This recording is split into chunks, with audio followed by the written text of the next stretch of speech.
반갑습니다. 네드투페의 김웅식입니다.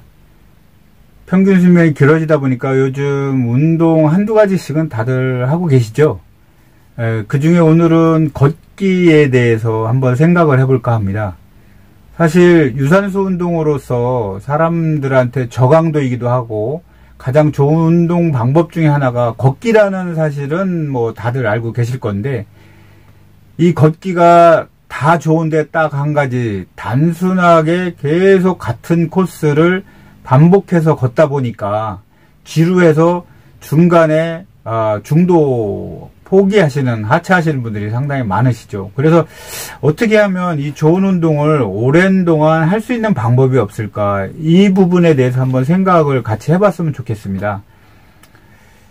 저 같은 경우는 집 주변에 운동장이라든가 아파트 주변의 산책로라든가 그리고 집 뒤에 그 뒷산, 이러한 코스를 걸으신 분들도 많으시고 저도 이렇게 걸어보고 했는데, 매일 반복되는 운동을 코스를 따라서 하다 보니까 이 한계가 있더라고요.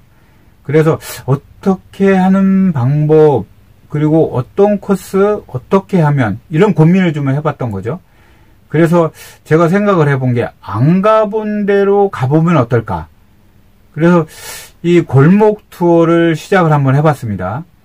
집에서 나오셔가지고, 집에 나오실 때 그 묵은 배낭에다가 뭐 물 한 병 정도, 지갑에 뭐 10,000원짜리 현찰 한 장하고 카드하고, 그리고 집에서 안 드시는 간식 이 정도 챙겨가지고 그냥 스틱 들고 나오시는 거죠.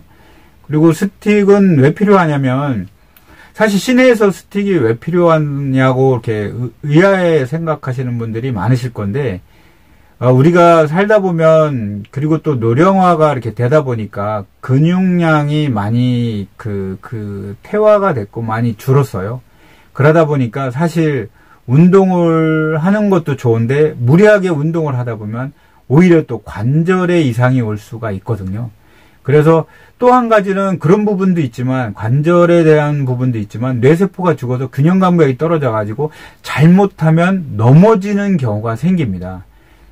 그러다 보니까 집에 있는 스틱을 들고 오시면 일단 넘어지는 게, 아무래도 두 발로 걷는 것이 네 발로 걷는 것보다 훨씬 낫고요. 그리고 하체 위주의 걷기를 네 발로 걷다 보니까, 네 발로 걷게 되다 보니까 상체까지 움직이다 보니까 전신 운동 효과도 있습니다. 그래서 스틱을 들고 어디로 가느냐. 일단은 내가 안 가본 코스, 그러니까 골목인데 대문 앞에 딱 나와서 안 가본 코스로만 가는 거죠. 그러다가 정처 없이 가시다가 엉뚱한 데가 나왔다. 그리고 갑자기 친구한테 전화가 와서 빨리 돌아가야 되겠다. 그러면 아무래도 시내이기 때문에 지나가는 택시를 타고 이동하시면 돼요. 이런 장점이 있거든요. 그런데 의외로 우리가 10년, 20년, 몇십 년을 살면서도 내가 우리 동네에 대해서 다니던 코스로만 다니고 있었다라는 거를, 그런 사실을 또 알게 되더라고요. 그러다 보니까 의외로 전에는 이러이러한 골목이었었는데, 지금은 뭐 사람이 번화가가 됐다든가, 오히려 아니면 뭐 더 음침해졌다든가, 아니면 동네가 이렇게 좀 분위기가 험악해졌다든가, 모르는 건물들, 이런 것들이 이러한 정보들도 함께 알 수 있고요.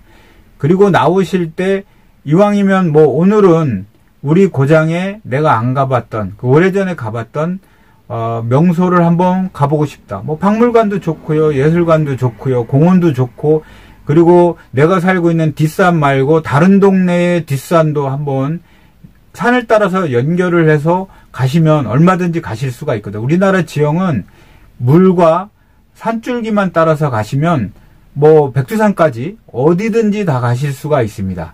음과 양으로 다 이어져 있기 때문에 뒷산으로 가다가 물길을 따라서 내려오고, 물길을 따라서 또 거슬러서 올라가면 산으로 올라가실 수가 있고, 그렇게 하면 전국 어디든지 다 가실 수가 있기 때문에 배낭 그냥 짊어지시고 정처 없이 가고 싶은 대로, 마음이 가는 대로 이렇게 다니시다 보면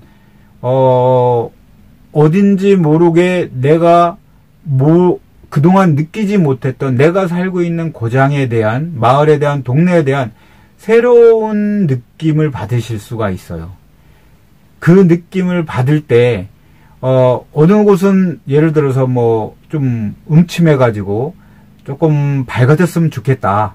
그러면 그 마을에 뭐 가로등을 설치를 한다든가, 내가 설치를 하는 게 아니고 그런 거를 또 그 시라든가 그 동사무소라든가 구청에 건의도 하실 수가 있고요. 그리고 내가 살고 있던 동네 뒷산에 전에는 어렸을 때 봤었던 꽃들이 지금은 전부 사라지고 보기 힘든 경우가 상당히 많거든요. 그러한 토종 야생화 같은 것도 한두 포기씩, 많이는 안 되고 한두 포기씩 심어보는 것도 이 지역을, 그리고 내가 살고 있는, 그리고 어렸을 때의 나의 추억을 되짚어가는 방법이기도 하다고 저는 생각을 합니다.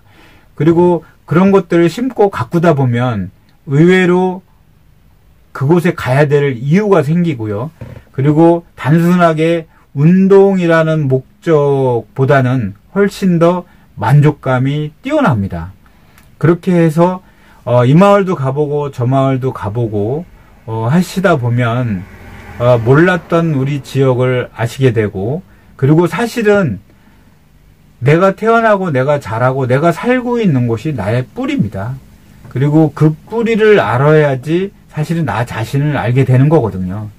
제일 먼저 일단은 가까운 운동장이라든가 안전한 곳, 그리고 가까운 아파트 주변이라든가 그리고 뒷산이라든가 이런 걸 다니시면서 배낭에 무엇이 필요하고 약간의 근육량을 조금, 운동량을 좀, 근육을 좀 만드시기도 하고, 그리고 걷기에 필요한 정보라든가 이런 것도 인터넷이라든가 이렇게 자세라든가 이런 걸 뒤져보셔가지고 이왕이면 올바른 자세로 걸으시고 올바른 호흡을 하면 더욱더 좋지 않을까.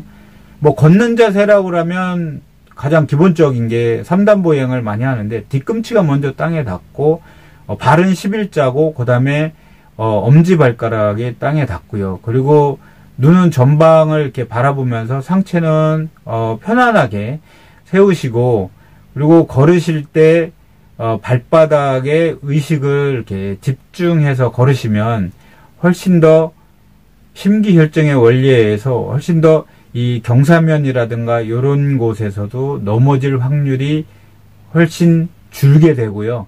그리고 내려오실 때는 또 마찬가지인데 뒤꿈치에 체중을 싣고, 그리고 오르막이나 내리막이 급한 경우에는 지그재그로 올라가고 지그재그로 내려오시고, 그리고 계단이 많다 그러면 발에 힘을 빼고 밑으로 내디디면 발가락 뿌리가 있는 곳이 먼저 닿고 그 다음에 발바닥이 닿고 무릎을 살짝 이렇게 구부려주고 그러면 충격 흡수도 되고요. 그리고 이럴 때 스틱 사용을 하시면 체중이 분산이 되고, 그리고 관절이라든가 이런 곳에 충격을 덜 가게 하는 방법이, 스틱 말고도 일단은 내가 갖고 있는 뭐 계단 같은 경우나 이렇게 30cm 이상 되는 턱 같은 경우는 사람이 달리기를 할 때 체중의 2배가 관절에 충격이 간다고 합니다. 그런데 그냥 워킹을 할 때도 30cm 이상 정도 되는 턱을 디디실 때도 똑같이 2배, 자기 체중의 2배의 충격이 간다고 하니까 일단 체중을 좀 줄이시는 게 어렵더라도 제일 어려운 거죠. 체중을 줄이시고, 그게 좀 어려우시니까 배낭 무게를 좀 줄이시고, 그게 또 어려우시니까 스틱을 사용을 해서 체중을 분산시키는 거죠. 그리고 아까 말씀드렸듯이 스틱을 2발로 걷는 것보다 4발로 걷는 게 넘어질 확률이 훨씬 더 감소하기 때문에 스틱을 사용을 하셔가지고 하체 위주의 운동을 전신 운동으로 바꿔주면서 걷기를 하시다 보면, 그러다 보면 나도 모르게 유람도 다니면서 건강도 챙기면서 지역, 내가 살고 있는 내 마을도 다시 한번 돌아볼 수 있는, 그러면서 내가 어렸을 때 봤었던 야생화 이런 것도 좀 가꾸시다 보면 내가 느끼지 못했던 육체와 정신이, 심신이 함께 할 수 있는 그러한 방법이 아니겠는가, 이런 생각이 좀 들어서 오늘 여러분들하고 이런 내용을 공유를 좀 해볼까 해서 이 자리에서 말씀을 드립니다.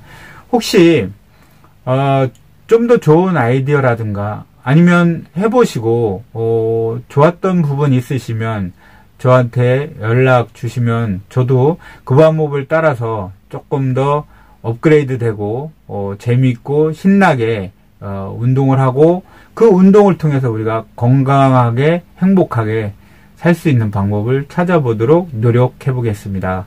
감사합니다.